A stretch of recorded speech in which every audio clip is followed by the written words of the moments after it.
Primeira carta escrita pelo apóstolo João, no capítulo 4. Nós estamos há alguns meses fazendo a exposição, dessa carta de João. A gente começou no capítulo 1, versículo 1 e foi avançando, versículo 2, 3, 4, capítulo 2, capítulo 3.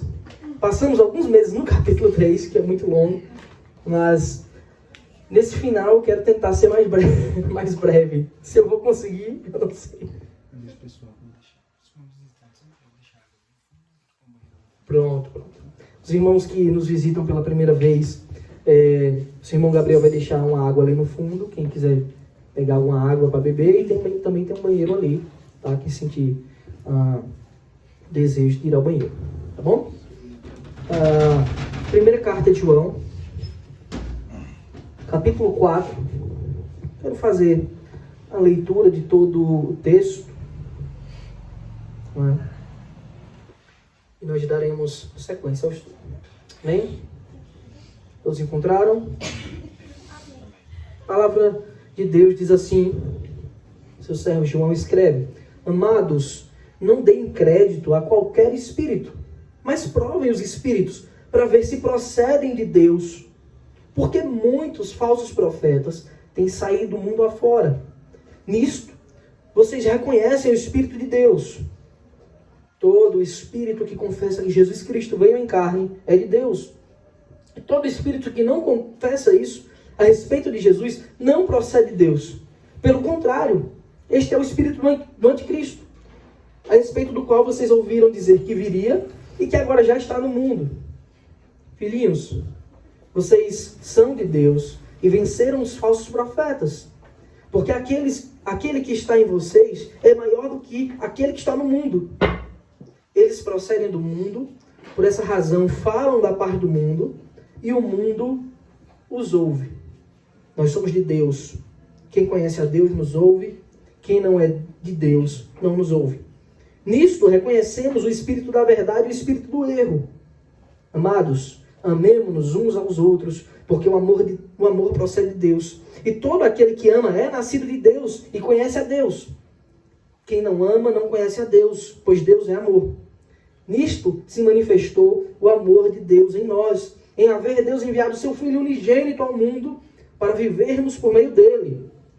Nisto consiste o amor, não em que nós tenhamos amado a Deus, mas em que ele nos amou e enviou o seu Filho como propiciação pelos nossos pecados.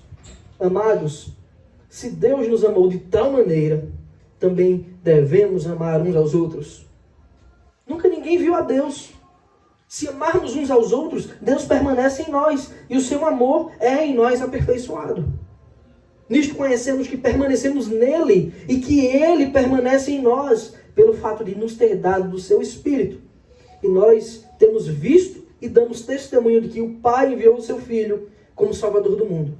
Aquele que confessa que Jesus é o Filho de Deus, permanece nele, e ele permanece em Deus. E nós conhecemos o amor, e cremos neste amor que Deus tem por nós. Deus é amor. E aquele que permanece no amor, permanece em Deus. E Deus permanece nele. Nisto o amor é aperfeiçoado em nós, para que no dia do juízo mantenhamos confiança. Pois assim como ele é, também nós somos neste mundo. No amor não existe medo, pelo contrário. O perfeito amor lança fora o medo. Porque o medo envolve castigo. E quem teme não é aperfeiçoado no amor. Nós amamos porque ele nos amou primeiro. Se alguém disser, amo a Deus, mas odiar o seu irmão, esse é mentiroso. Pois quem não ama o seu irmão, a quem vê, não pode amar a Deus a quem não vê. E o mandamento que dele temos é este: quem ama a Deus, que ame também o seu irmão. Amém. Oremos. Senhor, nosso Pai, mais uma vez, ó Deus, nos encontramos diante da tua santa palavra. É evidente que sem o teu auxílio, sem o mover do teu Espírito em nossos corações, seremos incapazes de compreender as riquezas perfeitas, graciosas que nos são reveladas na tua palavra. Ó Senhor, humildemente nós pedimos o teu auxílio, a tua graça, para que possamos ler, compreender e aplicar em nossa vida. E que tudo isso redunde em glória para o teu santo nome, porque o Senhor é digno de toda glória. Ajuda-nos, Deus, a entender e a viver a tua palavra. E assim que oramos, em nome de Jesus. Amém. Então, irmãos, caso alguém tenha dúvida ou queira comentar alguma coisa, fique à vontade, tá? O estudo bíblico que nós temos aqui no capítulo 4 de João tem por título Discernimento Espiritual. Isso é importantíssimo. Discernimento espiritual. E o subtítulo é Como identificar o espírito da verdade e o espírito do erro. Esse é o objetivo de João nesse trecho da carta. Na verdade, João já falou sobre muitas coisas extremamente importantes até o momento. E agora, como eu disse nos estudos passados, o que João faz é uma espécie de espiral hermenêutica. O que é isso? Ele escreve sobre Cristo, a natureza, ele fala sobre a natureza de Cristo, no capítulo 1. E ele está voltando agora sobre a natureza de Cristo. Ele escreve sobre o amor durante toda a carta. E mais uma vez ele volta agora para a prática do amor. Ele escreve sobre esses temas, sobre o cristão que cristão de verdade e o que não é, no começo da carta. Ele escreve sobre o anticristo, ainda no capítulo 2. Sobre o falso profeta lá também. E talvez, se a gente não perceber o estilo de escrita próprio de João, estilo esse que ele aplica muito fortemente lá em Apocalipse, a gente não vai compreender o que é que João quer dizer, ou achar a carta muito redundante, mas não é isso. O que João faz é uma espécie de espiral hermenêutica. O que é isso? A espiral, com uma mola, ele começa e sai tratando de todos esses assuntos. Só que ela não volta e encaixa como um círculo. Ela desce numa segunda camada e passa por todos aqueles assuntos, e numa terceira camada por todos aqueles assuntos, e vai fazendo isso. E toda vez que ele vai passando por esses assuntos de novo, ele vai trazendo imagens mais vivas. Então, é como se no primeiro capítulo ele tivesse soltado algumas peças de um quebra-cabeça. No segundo ele colocou mais, no terceiro mais peças, e agora o quebra-cabeça vai ficando completo.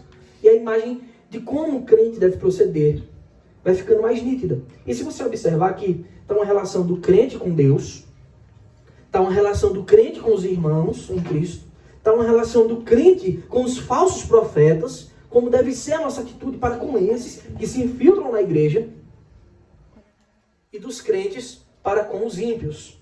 Então, é importantíssimo que a gente consiga identificar a beleza dessas verdades e a gente possa aplicar em nossas vidas e a gente conseguir ver de forma mais nítida cada uma dessas coisas nessa carta de João. Tá bem, irmãos? Então, a divisão desse capítulo, ele faz um chamado primeiro para a igreja ter um discernimento espiritual. Nós vamos estudar o que é isso. Depois ele fala sobre o espírito do erro, que é aquele que nega a natureza de Cristo. Ele fala de novo sobre o espírito do erro, que é aquele que nega o amor de Deus. Evidências para como nós podemos identificar esses espíritos. E depois ele fala sobre o espírito da verdade, o que proclama o amor de Deus em Cristo. E o espírito da verdade que confia no amor de Deus.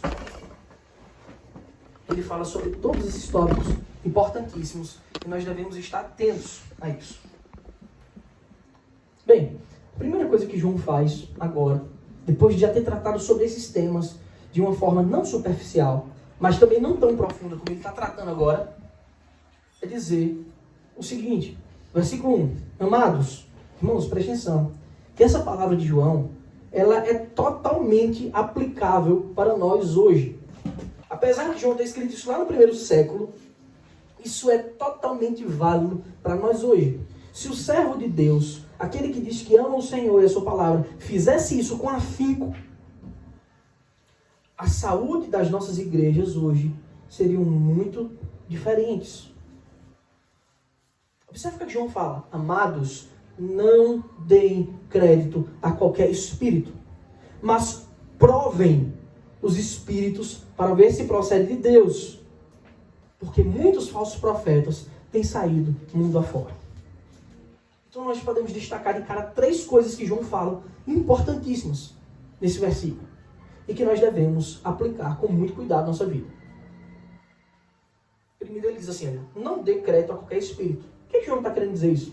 João está falando aqui de espírito no sentido de alguém que está possesso, falando em uma voz estranha. Não é isso que João está falando. João está falando naquela pessoa que enreda outras por ensinos múltiplos, como acontece mundo afora. Ele diz, prove os espíritos. E você pergunta, por qual motivo? A resposta é óbvia, mas é necessário dar essa resposta. Por que não devemos dar crédito a qualquer pessoa que diz ter a verdade de Deus, que diz pregar a verdade de Deus? É importante a gente fazer isso, irmão. Sabe por quê? A gente vive numa cultura muito interessante. A gente tem medo de questionar as coisas por causa de um título. Como se o título eclesiástico que alguém carrega fosse uma garantia de que ela tem uma ligação especial com Deus e que ela sabe uma verdade de uma forma mais especial que as outras pessoas. Como se a verdade ela fosse acessível apenas a algumas pessoas, a alguns crentes. Nós temos que ter muito cuidado com isso. Talvez você mesmo tenha tido alguma experiência em sua vida que você viu algum pastor falar alguma coisa, você pensou, rapaz, eu sempre achei que era diferente. Porque para mim a Bíblia diz isso, mas ele é pastor, deve ter algum motivo dele estar dizendo isso. Outras pessoas nem refletem sobre isso. Dizem, ele é pastor. E quando isso se aplica em outras igrejas, não é? Ele é o Papa, se ele está falando ex-cátedra, exercendo o magistério, então ele é infalível. Será mesmo? Será mesmo que é assim? O que João fala não é receba passivamente todas as coisas que lhe contarem. João não diz isso. João também não está propagando aqui um espírito de rebeldia e de questionamento ímpio. O que João está falando aqui é sobre a natureza que o crente deve carregar naquilo em que ouve para que possa propagar depois. Então ele diz assim, provem os espíritos. Provar, não é provar de experimentar não, é de pôr à prova os espíritos. Para ver de fato. Meus irmãos, lendo um versículo como esse, eu só me lembro, eu já falei isso aqui, citei tantas vezes, mas é porque é muito importante esse versículo também, de Atos. Onde é dito que os irmãos de Bereia eram mais nobres do que os de Tessalônica. Aí você, leigo, está lendo a Bíblia e você pensa, rapaz, aqueles caras deviam ser muito ricos, deviam ser pomposos, pessoas com linguajar especial, vindo da aristocracia. A questão não é essa. Eles eram mais nobres porque tudo o que Paulo ensinava, eles iam para os escritos bíblicos e punham Paulo à prova, não com o achismo do seu coração, não com as filosofias que eles carregavam, mas com o que a palavra diz. E confrontavam a verdade com a palavra. O que Paulo está dizendo? O que os outros apóstolos estão dizendo? O que os pregadores que estão vendo estão dizendo? Eles confrontam com a palavra. A Escritura dá o título deles de crentes mais nobres do que outros. Isso não é rebeldia. Esse é o sentimento que um cristão deve ter quando ele quer conhecer a verdade para poder glorificar a Deus da forma correta. Amém? Então qual o motivo que não devemos dar crédito a qualquer espírito? Qual o motivo que devemos pô-los à prova? Bem simples. O surgimento de muitos falsos profetas. Muitos falsos profetas. Mas não, que estava se proliferando. Até hoje está assim. Não mudou muitas coisas. Então, o que João escreve em toda a sua carta, nada mais é do que uma extensão dos ensinos de Jesus. Na verdade, eu vou trazer várias referências dos próprios textos do Evangelho de João. Palavras que Jesus disse e que João agora está usando. João agora está replicando com o ensino prático para a igreja. Até expressões parecidas como de tal maneira, ele usa igualmente, ele usou no Evangelho. Palavras essas que são palavras de Cristo. Olha o que Jesus disse no sermão escatológico. O sermão profético, que está lá em Mateus 24, mas também é narrado nos outros sinóticos, Marcos e Lucas. Os versículos 4 e 5, Jesus diz assim, Jesus respondeu, tenham cuidado para que ninguém os engane, porque muitos virão em meu nome dizendo, eu sou o Cristo, e enganarão a muitos. Então Jesus alerta aos discípulos para o surgimento de muitos falsos cristos, os anticristos, que continuavam surgindo e continuam até hoje. Então, eu até botei umas setinhas aí, né? Aponta aí para a multiplicação do engano que aconteceria e o aparecimento desses falsos cristos. Dando um salto para versículos de 10 a 12, Jesus diz assim: nesse tempo, muitos hão de se escandalizar, trair e odiar uns aos outros. Muitos falsos profetas se levantarão e enganarão a muitos. E por se multiplicar a maldade, o amor se esfriará de quase todos. É interessante porque observe como Jesus faz uma conexão entre o falso ensino surgindo junto com a multiplicação da maldade. Isso nos ensina que o verdadeiro ensino da Escritura propõe o contrário, a prática do amor, a bondade cristã. Então, a multiplicação do ódio, o surgimento de falsos profetas, a proliferação da maldade são sinais dos últimos tempos. Importante salientar, como bons amilenistas, nós entendemos que os últimos tempos são inaugurados na morte e na ressurreição do Senhor Jesus Cristo. Então já vivemos nesse período. João já vivia lá e continua vivendo até hoje. Tudo bem, irmãos? Alguém quer comentar alguma coisa, perguntar alguma coisa? Fique à vontade. Não tenho vergonha não, tá? Então, portanto, nós temos esses 3 pontos para analisar. Não dar crédito a qualquer espírito. Provar os espíritos. Isso acontece porque muitos falsos profetas têm surgido. Então, nós cristãos fomos chamados para ser puros. Isso é importante. Mas não ingênuos. Há uma diferença nisso, que algumas pessoas podem tender a confundir. Pureza com ingenuidade.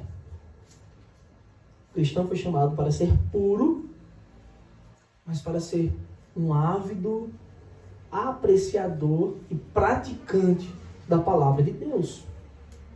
Então, a pureza, que é um estado de santidade, não significa falta de conhecimento bíblico.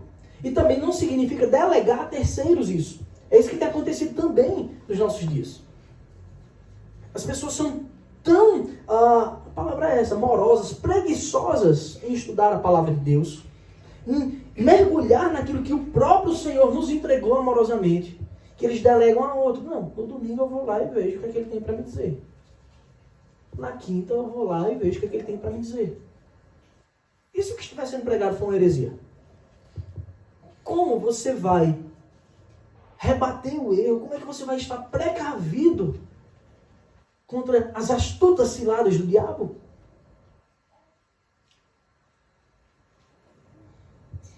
É evidente que nós devemos amar a palavra de Deus. E João diz assim: prove os espíritos. Se uma ordem como essa, isso implica dizer que há também um método de como fazer isso. E esse método não é sentimental. Não é assim, meu santo não bateu com o dele. Ou eu não gosto do estilo desse pregador. Ou esse pregador se veste de uma forma que eu acho estranha, né? Usa gola clerical. Eu não estou com gola clerical hoje. Parecendo um padre. Pouca gente sabe que, na verdade, os padres que usurparam isso, que é a criação protestante para substituir a batina.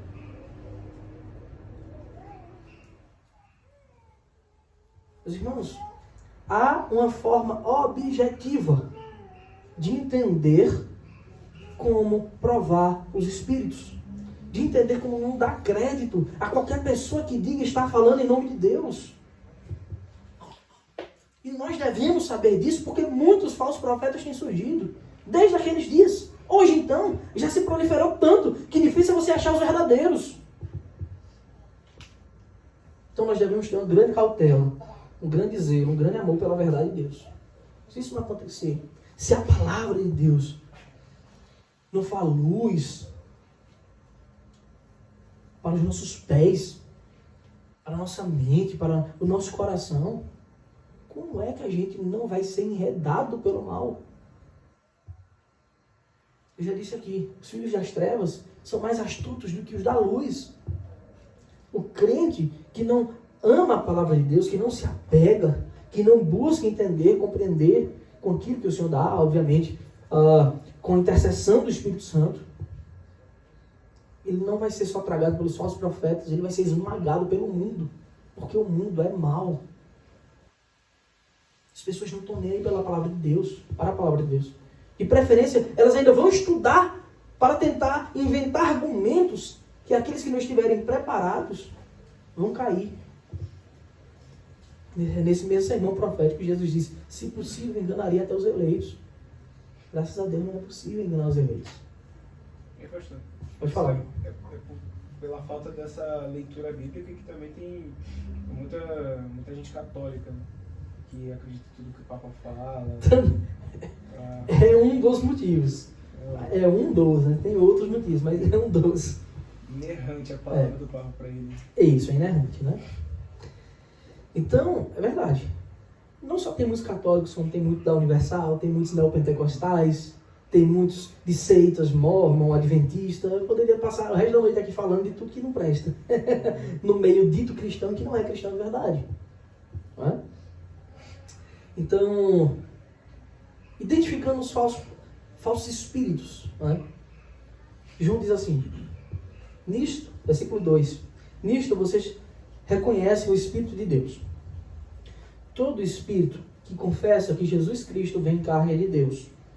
E todo espírito que não confessa isso a respeito de Jesus não procede de Deus. Pelo contrário, este é o espírito do anticristo, a respeito do qual vocês já ouviram dizer que viria e que agora já está no mundo. Olha, João fala aqui, eu não vou reexpor esses temas, porque senão vai ficar muito longo. Tá gravado, quem quiser ver, tá, irmãos? Tá no YouTube. Mas João fala coisas muito importantes aqui, que a gente deve pontuar. Primeiro, quando ele diz assim, nisto vocês reconhecem o Espírito de Deus. 2 pontos. Essa estrutura indica que a partir de agora ele vai explicar como reconhecer.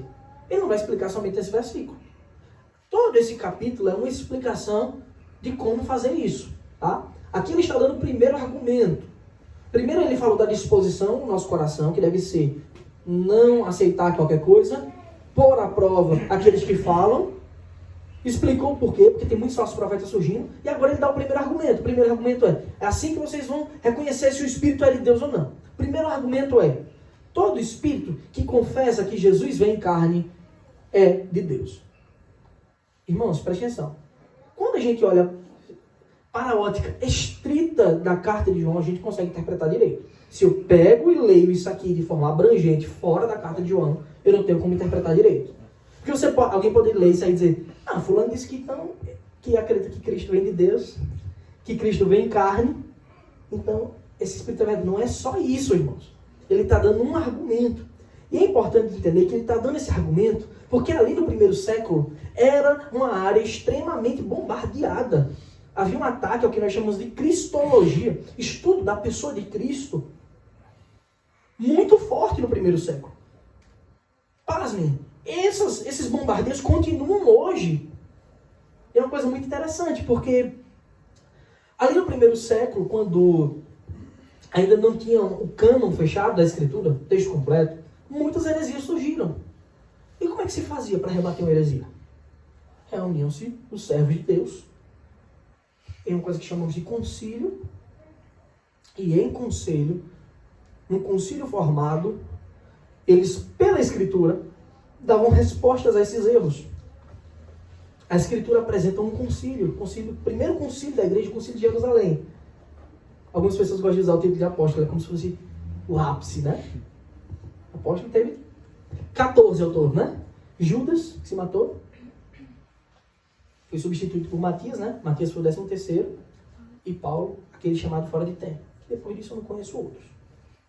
Mas alguns gostam de usar isso. Só que quando você lê a Escritura, você vê que quem dirige aquele concílio, o primeiro concílio, que era justamente o concílio para rebater as heresias judaizantes, pessoas que queriam forçar os gentios a se circuncidarem, o primeiro concílio foi presidido por Tiago, que não era um pastor. Não era um apóstolo, era um pastor. Tiago, irmão de Jesus, tá? Filho de Maria. Então, é importante a gente saber que os concílios eles foram muito decisivos na história da igreja. E alguns deles foram levantados justamente para rebater essas heresias contra Cristo. João fala isso prevenindo a igreja porque já estava surgindo pessoas, falsos profetas, que rebatiam. Ele já tinha falado isso lá no começo do livro, primeiro capítulo. Pessoas que debatiam e queriam contorcer, distorcer a verdade bíblica da dupla natureza de Cristo. E o fato de João estar dizendo que essa é uma evidência para você saber se é um falso profeta ou não, é importantíssimo, meu irmão. Porque o cara pode ter a melhor teologia do mundo, o melhor ensino, falar a coisa mais espiritual e linda do mundo. Se ele negar a dupla natureza de Cristo, ele não é um cristão. E ele não merece ser ouvido. Esse é o que nós chamamos de um dos pontos inegociáveis da fé. E veja que quem semeia isso de forma muito incutida e às vezes muito capciosa dentro da igreja, o anticristo. Esse é o espírito do anticristo. E aqui ele não está nem falando do anticristo quanto o indivíduo, o homem da iniquidade. Mas do anticristo como seu espírito, o sistema maligno, diabólico desse mundo que jaz no maligno. Esse espírito do anticristo já está no mundo. Desde os dias de Cristo. Continua hoje. Pode falar. Se o irmão que crê em Cristo, ele fala que obras também te ajudam na salvação. É outro ponto inegociável, ele não é cristão. Não é cristão. Não é cristão. Colocou a obra no meio, ele destruiu todo Cristo, destruiu a cruz. Crer em Cristo implica justamente o contrário, não acreditar na salvação por obras. Crer em Cristo é isso. Eu vou falar mais na frente. Crer em Cristo não é dizer assim, eu acredito na existência de um homem, um Jesus histórico que veio. Não é isso. Apenas. Isso é um ponto. Mas vai além. Crer em Cristo significa crer naquilo que ele ensinou. Crer na sua obra como suficiente, perfeita e salvífica. Você diz, eu creio em Cristo, mas o que ele falou para mim não vale, então eu não creio em Cristo. Obedecer seus mandamentos. Oi? Obedecer seus Isso. Seus imperativos. Então, esse espírito que já está no mundo, eu já tinha falado sobre isso, né? Eu falei quando preguei ali no capítulo 2, né? Dei o estudo do capítulo 2. Então, nós devemos nos acautelar. E são muitos, meus irmãos. Eu vou citar aqui 3 heresias contra a dupla natureza de Cristo, tá? Existiram outras, tá? Contra Cristo. Outras heresias. Mas essa é apenas algumas delas. O protognosticismo, que era um dos dias de João, era um protognosticismo, que depois evolui para o gnosticismo, propriamente dito. Eu já falei várias vezes aqui, a carta de Colossenses, Paulo escreve a carta aos Colossenses justamente por causa dessa heresia. Ficou conhecida na história como a heresia dos Colossos, a heresia dos Colossenses. Era uma mistura de pegar os elementos cristãos, pegava a filosofia grega, pegava o legalismo judeu, batia no liquidificador, misturava, criou-se essa religião, que era uma religião de mistério. A essência dessa religião era pegar um elemento da filosofia grega, que dizia o seguinte: a matéria é má, o mundo físico é mau, o mundo espiritual, a mente, os pensamentos são puros. A filosofia fez isso no começo, alguns filósofos. Bem, se alguns filósofos entendiam que a matéria era má, e você pensa que João está pregando para gregos, para pessoas fora de Israel também, cultura helenística, aquela cultura dos filósofos muito forte. Se a matéria é má, a parte espiritual é boa, como pode um Deus que é tão bom, tão puro, perfeito, se fazer carne? Claro que isso é uma distorção da verdade. Que em nenhum lugar a Escritura está dizendo que a matéria é má. A Bíblia fala sobre a carne, no sentido do pecado, a natureza pecaminosa. Mas não o corpo físico, as coisas criadas são más. Pelo contrário, quando você vai ler em Gênesis, Deus criando todas as coisas, ele criava e no final do dia ele dizia o quê? E viu Deus que era bom. E viu Deus que era bom. Quando ele cria tudo e cria o homem, e viu Deus que era muito bom. Então a matéria não é má. O que acontece é que a corrupção da carne, gerada pelo pecado, mancha as coisas. Então esses homens formaram essa religião de mistério. Essa religião, meus irmãos, vai se criando camadas delas, variações delas, a ponto de criar visões muito estranhas. Então, a ponto de acreditar-se em 2 deuses. É daí que vem, por exemplo, as raízes do maniqueísmo, uma religião que surge mais na frente. Eles acreditavam que Tinha um Deus no Antigo Testamento que era outro, que era mau. Do Novo Testamento é bom, gracioso. O Demiurgo, o Deus que criou o mundo físico, era mau. O Deus que criou o mundo espiritual é bom. Viu? Nesse constante divergência, essa oposição. Então, veja, que loucura. As loucuras da mente humana. Aquele que não tem o espírito. Essa foi uma das heresias. E foi mãe de muitas outras heresias. Não se assustem. O gnosticismo continua vivo nas igrejas evangélicas. Em muitas. Quando você vê misticismo, gnosticismo, por exemplo, é o pai dos signos, tá? Você vê misticismo. Gabriel tem experiência de ter estado numa igreja que falou que o nome da pessoa, quando era dado no nascimento, tinha a ver com a personalidade que a pessoa ia levar pro resto da vida. Mas foi um dia desse. Isso é gnosticismo na igreja evangélica dita séria da cidade. Vocês entendem? Como os falsos profetas e mestres entram e distorcem a verdade, proclamando o erro. É diabólico. Pro seminarista. Seminarista? E eu ainda. Mas tiveram outras. Teve um monofisismo que acreditava que a natureza de Cristo era uma natureza nova, mista. A natureza humana tinha sido, ou a divina, né? E humana tinha se diluído uma na outra, principalmente a humana se diluído na divina.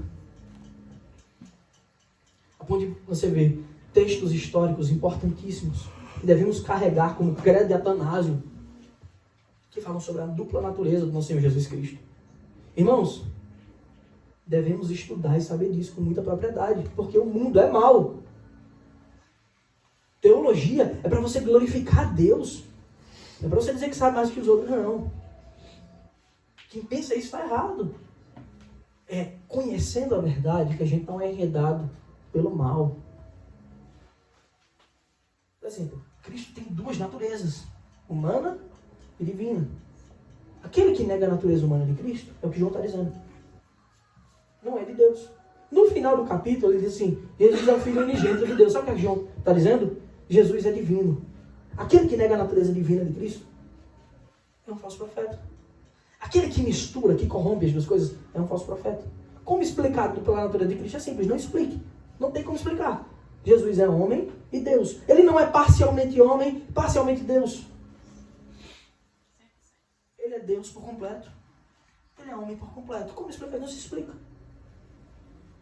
De alguma forma, em sua física humana aqui na Terra, a sua onipotência, onipresença, imensidão e onisciência divina continuam ativos. Como explicar isso? Não se explica.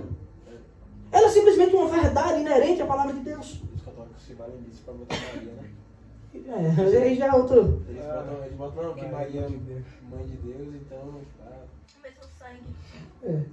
No caso seria a parte, ela é mãe da parte humana. Não vamos fazer isso. Não? Fazer isso é cair no próximo heresia. É por isso que é importante estudar. Nestorianismo. Nestorianismo é justamente isso, uma separação das pessoas.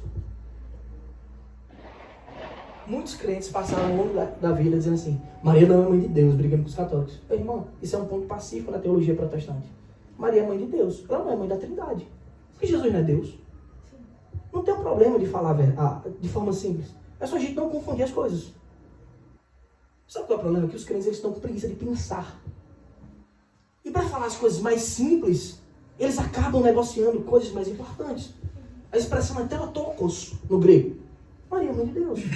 Ela não é mãe do Espírito Santo. Ela é mãe do Filho. Que é Deus também. Que é Deus. Portanto, ela é mãe de Deus. Então, assim, a gente não precisa discutir coisas bobas. A gente só precisa se ater à verdade. Isso torna Maria especial, no sentido divina? Não. Na verdade, isso é uma grande dádiva que ela recebeu, uma graça. Uma bênção que jamais ela mereceria e nunca vai merecer. Então, o nestorianismo faz justamente separação das pessoas. Aí cai naquele erro, ó. O Jesus que está chorando aí não é o divino, não. É o humano. Por quê? Deus não chora. Deus não sente dor, então aquele que está sentindo dor ali é Jesus humano. Mas isso é heresia. Quem estava chorando na morte de Lázaro foi Cristo. Que Cristo? Deus homem, homem ou Deus? Cristo. Cristo é homem e Deus. Se a gente tentar separar as pessoas, confundir a substância do Senhor, a gente cai numa heresia. É importante conhecermos. O que custa? Sentar, estudar e aprender. Não é um tema tão importante, ou você julga um pouco importante esse tema? A natureza do nosso Salvador.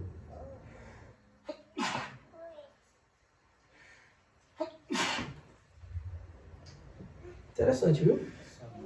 Essas coisas que eu estou falando são pontos pacíficos em qualquer igreja batista de verdade. Se ela é reformada ou tradicional, ou até as renovadas e pentecostais.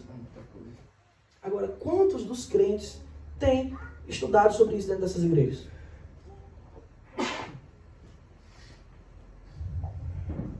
A gente deve amar a palavra de Deus, meus irmãos. João, ele continua. Bem, irmãos, ficou alguma dúvida? Eu falei de alguma forma que não deu para compreender? Não, pastor, quando Jesus está na cruz, ele clama a Deus falando... Eli, lama sabachthani. Deus meu, por que me desamparaste? Já vi alguns pastores fazer essa diferenciação, né, que tipo assim, ele é Deus, mas a parte humana dele tipo, estava... Heresia. Não, o que a gente pode fazer, entender é o seguinte. Por que Jesus, sendo Deus, chorou? Sim, porque em algum momento ele assumiu a natureza humana. Mas eu não posso dizer, foi a parte humana de Cristo que chorou, a parte divina ficou sem chorar. Não, Deus chorou, Cristo chorou. Ali na cruz, Eli, lama sabachthani, é Deus desamparando Deus. Sabe por que Deus desamparou Deus na cruz? Não tem nada a ver com parte humana e parte divina. É porque na cruz, Jesus se fez maldição. Na cruz ele foi maldito. Era para acontecer comigo e com você. Sermos totalmente desamparados de Deus. E a única habitação nossa era para ser com a ira eterna e divina do Senhor. O que Cristo fez foi receber essa punição em nosso lugar. Por isso, na cruz, Deus desamparou Deus. Algumas pessoas gostam de enfatizar o seguinte. Olha como Deus me amou. Verdade, Deus te amou muito para isso. Mas pense pelo outro lado. Olha como você é depravado. Porque foi isso que foi necessário para te salvar. Uma coisa não anula a outra. Mas saiba das duas coisas. Deus, você foi muito amado. Mas a sua ofensa é infinita contra o Senhor. E você não podia pagar. Por isso que necessariamente Cristo teve que fazer por você. E para fazer isso, ele teve que assumir a natureza humana. Se fazer carne. A construção desse raciocínio que você fez agora, com a mesma situação, mas com blocos diferentes, né? É justamente o que o verdadeiro cristão tem que fazer o tempo todo. Porque quando você fala essa questão de Jesus ser 100% humano e 100% Deus, eu entendo que o problema é que o homem é tão soberbo que ele quer explicar isso. Ele Também, verdade. Ele não entende que ele não precisa explicar. Tem coisas que não precisa explicar. Ela simplesmente sabe. Ele tem que só Só crer. aceitar. Só crer. Só crer. Então, a partir do momento que você começa a crer, você não questiona o porquê. Poderíamos resumir isso em grande é este mistério. Entendeu? Mas não é mistério místico. Sim. É porque Deus não tem a obrigação De explicar tudo. de explicar nada pra gente. Exatamente. A gente tem que aceitar. Essa questão dessas pessoas que não conseguem aceitar, que não conseguem enxergar isso, tem a ver com a questão que Deus fala, que cegou o entendimento dos homens e para que eles não compreendem. Tem a ver com a ação também do Espírito Santo, né? Sim, a não ação no caso, né? Sim. A não ação que ilumina, né? Exatamente. Que também tem essa questão de que o Espírito Santo é quem convence. Que Exatamente. sem essa ação, Exatamente. eles não, jamais vão conseguir. Isso. Exatamente. Perfeito. Uma coisa interessante, existem pessoas que são ateias no sentido prático, não que dizem assim, eu sou ateu, tá? Mas no sentido prático, não tem um relacionamento pessoal verdadeiro com Deus, que são excelentes teólogos. É possível? É. Entre você explicar uma coisa e você crer e depositar a sua confiança nisso para a salvação, são coisas distintas, né? A gente também sente muita necessidade de querer saber tudo, né? E é por Sim. isso que a gente Não, acaba entrando... Querer saber é importante, né? Só que a gente tem que ter essa maturidade de saber que nem tudo nos foi revelado. E onde a Bíblia se cala, nós devemos nos calar também. Isso é importante.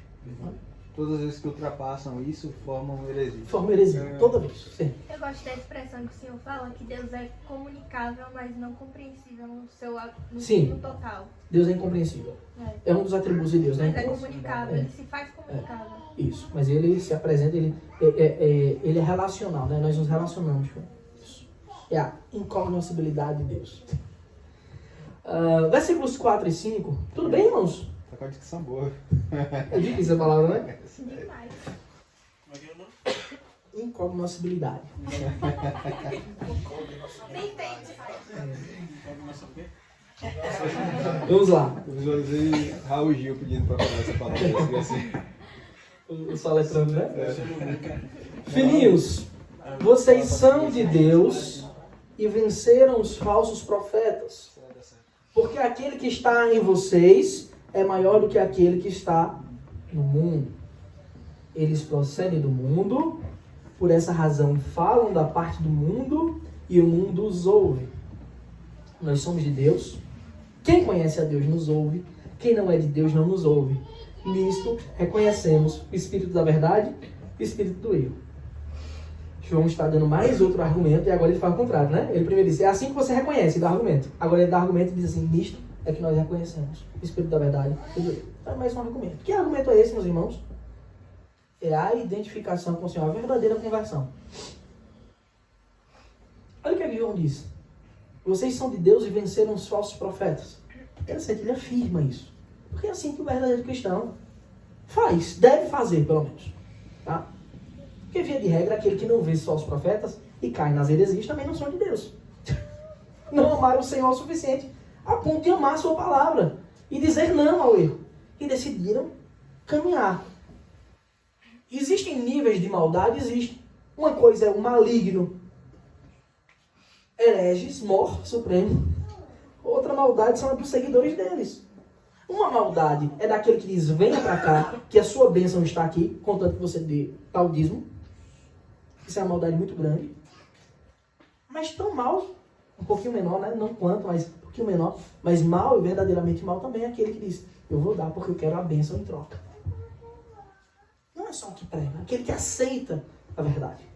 Aqueles que aprovam os que assim procedem também. Então é importantíssimo isso. Então João fala assim, vocês venceram os falsos profetas. Então vocês são crentes de verdade. Eu creio que não cai na heresia. Pelo menos não é para viver na heresia, né? Pode até por um tempo de trevas ser enredado, mas depois Deus liberta. Por quê? Porque aquele que está em vocês é maior do que aquele que está no mundo. Dando a entender que essa antítese é que os falsos profetas, eles são do mundo. Esses espíritos do erro são do mundo. Ou seja, dessa ética mundana, caída, distorcida, diferente da verdade. A verdade procede de Deus. Ele continua, ele afirma isso, mas claramente vai ser consigo. Eles procedem do mundo. Por essa razão, falam da parte do mundo. E sabe o que é interessante? O mundo os ouve. Irmão, deixa eu dizer um negócio pra você. Acho muito estranho quando você vê aquele influencer lindo, gospel, dos lindos, se é que você me entende, recebendo as curtidas de todos os ímpios do mundo. Porque o mundo os ouve, porque eles procedem do mundo. Eles falam aquilo que o mundo quer ouvir. Sabe o que o Evangelho diz? Eu tenho pregado isso aqui. Negue-se a si mesmo. Dia a dia tome sua cruz e siga-me. Aquele que achar a sua vida, perder lá. Aquele que perder a sua vida por amor de mim, achar lá. O mundo quer ouvir isso? O mundo quer ouvir. Meus filhos lindos. Deus te ama. Não importa, Deus te ama.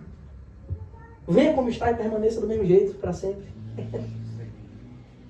Aqueles que falam assim, eles falam do mundo, falam para o mundo os ouve e os aplaude, porque eles são do mundo. Tem a mesma linguagem. Carrega Multidões. Multidões. Usa muito do emocionalismo também. Sim. Quem é que não quer ir para o céu sendo ímpio? Quem é que não quer ir para o céu, mesmo sendo um adúltero? Mesmo vivendo em homossexualidade? Mesmo vivendo nas impiedades da carne? Mesmo sendo um corrupto, um ladrão, um mentiroso? Quem é que não quer ir para o céu assim? Não significa dizer que nós merecemos, porque não somos nós isso. Mas porque Cristo nos muda, nos transforma para a santidade. Eles procedem do mundo, por essa razão falam da parte do mundo e o mundo os ouve. É muito simples o que o João está falando. Como identificar um falso profeta? Simples. O mundo gosta do que eles dizem. O mundo aprova. Veja bem, quem já ouviu falar de Caio Fábio aqui? As pessoas gostam, os ímpios gostam quando vê Caio Fábio falando, aquelas asneiras, ceboseiras, impiedades com aquela boca chula. Amam, não amam? É simples. Porque ele procede do mundo. Bem simples. É porque a maioria... O que segue nisso daí é que Deus é soberano até onde meu ego permite, né? Quando Deus começa a invadir o meu ego e eu ter que negar a mim mesmo, aí já não é tão Deus assim. Não me agrada mais. Já me agrada mais, então não é o Deus que eu quero. Exatamente. Então o que João diz é o contrário. Nós somos de Deus. E quem conhece a Deus nos ouve. Quem não é de Deus não nos ouve. Bem simples. Tem como encher os ouvidos. Dói ouvir. Não suportam a sã doutrina. Nisto reconhecemos o espírito da verdade e o espírito do erro. Então a gente tem que saber que os filhos de Deus, eles vencem. E eles vencem não porque são mais fortes, mas porque Deus é maior que tudo. Os falsos profetas, eles procedem do mundo, por isso o mundo dá crédito a eles. E só quem ouve a verdade, só quem pratica a verdade, só quem ama a verdade, mesmo que a verdade fale contra você, contra o seu ego, contra a sua vontade, quem ama isso é porque procede de Deus. E é evidente que fazer assim, meu irmão, é porque você é mais virtuoso do que ele. É porque você é especial. O Espírito Santo agiu no seu coração e transformou a sua vida. Removeu um coração que era de pedra e colocou um de carne. Então, somente por isso. Isso é amor incondicional, perfeito de Deus. Olha que João escreve, né, as palavras de Cristo no Evangelho de João, capítulo 16, do versículo 13 ao 15. Jesus dizendo assim, olha, porém, quando vier o Espírito da verdade, ele os guiará em toda a verdade. Observe que a Escritura dá testemunho objetivo de como saber ou não se aquele ensino é verdadeiro ou falso. Se aquele Espírito... Lembra que a premissa de João é provar os falsos profetas, provar os ensinos, testar os espíritos para ver se eles procedem de Deus ou não. O que João está falando e escrevendo são ecos do que Jesus disse, que ele já relatou nos evangelhos. Porém, palavras de Cristo, porém, quando vier o Espírito da verdade, ele os guiará em toda a verdade. Este que é o Espírito que nos guia. E ele nos guia por onde? Pela verdade. Nós sabemos que a verdade aqui é sempre sinônimo da palavra revelada de Deus. Ele não falará por si mesmo, mas dirá tudo o que ouvir e anunciará a vocês as coisas que estão para acontecer. Ele me glorificará, porque vai receber do que é meu e anunciará isto a vocês. Tudo que o Pai tem é meu. Por isso eu disse que o Espírito vai receber do que é meu e anunciar isso a vocês. Eu ia perguntar isso, você já respondeu. A verdade de Deus, meus irmãos, é objetiva. Ela não é acessada nos seus sentimentos, no seu coração. Ela é acessada na palavra. Afinal de tudo que João está dizendo é confronte com a palavra. Mas não é só com a palavra, confronte também com a prática de vida deles. Confronte com quem eles estão, como eles estão vivendo, quem os ouve, quem dá crédito pelos seus ensinos. O mesmo Jesus que deu testemunho do Espírito Santo, como sendo o Espírito da verdade, é o mesmo que fala em João 5, de 38 a 47. É o que Jesus disse. Um pouco longo, mas nem sei quanto tempo eu estou falando aqui. Acho que já está na hora, né? Ou não? Versículo 38. Assim, capítulo 5 do Evangelho de João. Também não tem a palavra dele permanente em vocês. Jesus está confrontando aqui os fariseus. Porque não creem naquele a quem ele enviou. Vocês examinam as Escrituras porque julgam ter nelas a vida eterna. E são elas mesmas que testificam de mim. Então também não é só examinar a Escritura, né? É examinar da forma correta. É examinar não tentando provar nossos pontos, mas aprender o que o Senhor está dizendo. Veja, a reforma protestante, ela não prega a livre interpretação. Ela pregou o livre exame. Todos os crentes devem examinar a Escritura, mas não interpretar de qualquer jeito. Temos um método correto para isso. Sem sombra de dúvidas, é o histórico gramatical. São elas mesmas que testificam de mim. Jesus está dizendo, todos os profetas, a lei testificam de mim. A gente pregou aqui esses dias a transfiguração. A transfiguração, quem é que aparece lá? Moisés e Elias, o representante da lei dos profetas. E eles conversam sobre a morte de Cristo, os dois testemunhando diante de Pedro, Tiago e João a verdade do Evangelho. O que é que Jesus disse para eles? Contudo, vocês não querem vir a mim para ter vida. Eu não aceito a glória que vem de pessoas. Sem, entretanto, que vocês não têm o amor de Deus em vocês. É por isso que eles não querem ir. É por isso que eles examinam de forma errada a Escritura. Porque não tem o amor de Deus. Eu vim em nome do meu Pai. E vocês não me recebem. Se outro vier em seu próprio nome, vocês certamente o receberão. É assim que age aqueles que recebem os falsos profetas. Fazem assim porque não têm o amor de Deus. Fazem assim porque não analisam a Escritura como deveriam analisar. Então recebem qualquer um que vem em qualquer nome, de qualquer jeito. 44. Como podem crer, vocês que aceitam glória uns dos outros e não procuram a glória que vem do Deus único? Não pensem que eu os acusarei diante do Pai. Quem acusa vocês é Moisés, em quem puseram a sua presença. É a lei que acusa. Porque se vocês de fato crescem em Moisés, também creriam em mim, pois ele escreveu a meu respeito. Se porém não creem nos escritos dele, como crerão nas minhas palavras? O que esse texto de Cristo nos ensina, meus irmãos? Que é possível muita gente mal intencionada usar a palavra de Deus de forma distorcida para pregar o engano, para pregar o erro. Por isso que mais e mais o servo de Deus deve amar as Escrituras. Aquela máxima lá de 2 Timóteo, capítulo 3, versículos 15 e 16, né? Que diz assim, toda palavra é inspirada por Deus, útil para a repreensão, para o ensino, para a educação na justiça, para a correção. Ele diz o quê? Que é para que o servo de Deus seja perfeito e perfeitamente habilitado para toda boa obra. Então é fundamental que nós amemos a palavra de Deus. Que ela seja a nossa luz, que o Espírito nos guie no temor do Senhor constantemente. O que nós temos visto até aqui? Há um modo objetivo de reconhecer o Espírito da verdade e o Espírito do erro. Qual a fonte da objetividade utilizada por João? É o nosso coração? São as filosofias? É a cultura humana? A Escritura. A palavra de Deus. Sola Escritura.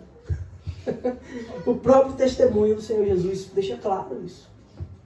Amém, irmãos?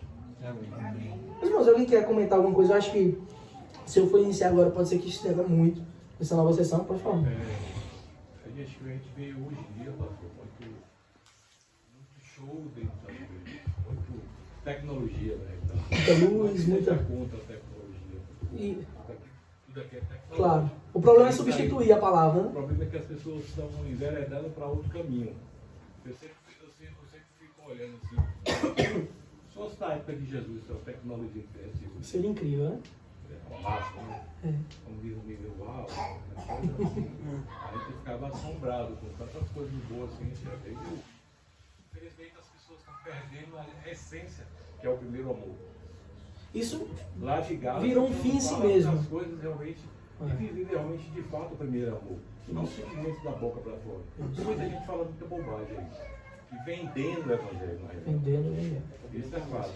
Ou promovendo sensações, né? As dopaminas do Se domingo. preocupando no like, No like, é. Você não. Inclusive tem livro sobre isso. Tem livro. O Rick Warren, né? Por falta de conhecimento dos irmãos que não estão procurando a verdade. Estão procurando a palavra, entendeu? Isso. A gente está procurando muita coisinha Às vezes picuinha dentro da igreja e não procura procurar Verdade, a verdade realmente pela palavra. Não ficar com teologia na cabeça de muita gente. Isso. Gente que acha, mas eu acho isso, eu não acho aquilo. Eu já vi muita gente discutindo teologia na sua cabeça. Tira um texto e acha que ele cria um contexto que ele acha que é aquilo. Então, Uhum, falta de conhecimento. A palavra fala assim, se você realmente está entendendo, Paulo fala, está entendendo o que a gente está falando? Ele indagava as pessoas. E Sim. só Cristo fala isso. E a gente fica por falta de conhecimento da palavra mesmo. A gente tem que indagar as coisas. Claro, Se um claro. pastor está pregando e o cara prega tanto amor e não vive amor, é heresia. Tem estranho, tem uma coisa estranha. É no mínimo heresia. Tá incompatível. O cara não vive. Então eu acho que nós como cristãos devemos voltar ao primeiro amor. Primeiro amor. Voltar à essência lá atrás. Exatamente. No início, tudo que começou. Porque se a gente ficar vivendo só a coisa daqui pra frente, aí lá atrás você sempre realmente vai acontecer. De fato, como o senhor está ensinando aí, né? O que realmente é heresia e o que não é heresia. Isso. De fato, o que aconteceu. Quer ver uma coisa? Nós vivemos em tempos que muitas datas são marcadas para eventos. Sim. E eventos que não esse dia avivamento. Esse é o dia do avivamento. A gente chamou o povo do poder para pregar. Não é? É. Basicamente, quando você vai ver esse reteté do avivamento, nada mais é do que um emocionalismo barato. Promoção de sentimentos é que muitas vezes isso aqui é usado em muitos lugares para isso, para promover sentimentos, o bem-estar. Não é? Quando a gente vai estudar a história dos nossos irmãos da igreja, eu amo os puritanos, eles foram perfeitos não, tá? Tiveram suas falhas. Mas essas pessoas, elas impactaram, não foi uma cidade, foi um país. Sabe por quê, meus irmãos? Porque eles decidiram mudar de procedimento. E uma das máximas era, sabe qual era o lugar principal para eles mudarem o procedimento, além do lar, obviamente? Era no trabalho. Se tornando pessoas dedicadas, decentes, pontuais. E quando você vai ver os frutos, isso não é porque é uma virtude própria, mas isso nada mais é que obediência à palavra de Deus, tá? A Bíblia fala sobre trabalho. Eles obedeciam, serviam ao Senhor, praticavam. O mundo era de fato avivado e impactado. Por isso que eu tenho falado tanto. Aqui a gente retém. Ali, quando a gente botar o pé ali fora, a gente usa. Porque se a gente só reter e não usar, meu irmão, sem medo de errar, não valeu de nada. Não vale de nada. Você pode ser o maior teólogo da história. Você pode ter a Bíblia decorada. Você pode ter as institutas da religião cristã na sua mente completa de Calvino. Você pode ter a dogmática de Hermann Bavinck decorada. Não vai valer de nada se você não praticar. Por isso que é tão importante. Crer e observar é um hino antigo, eu amo, né? Tudo quanto ordenar, o cristão obedece ao que Cristo mandar. Exatamente.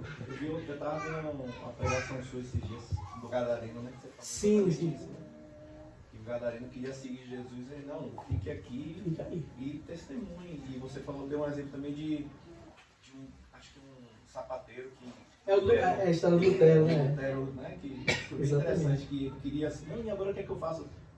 Vá, faça seu trabalho bem feito e cobre o preço justo. O preço justo. Você vai glorificar Deus. Assim você glorifica a Deus. De forma prática. Exatamente.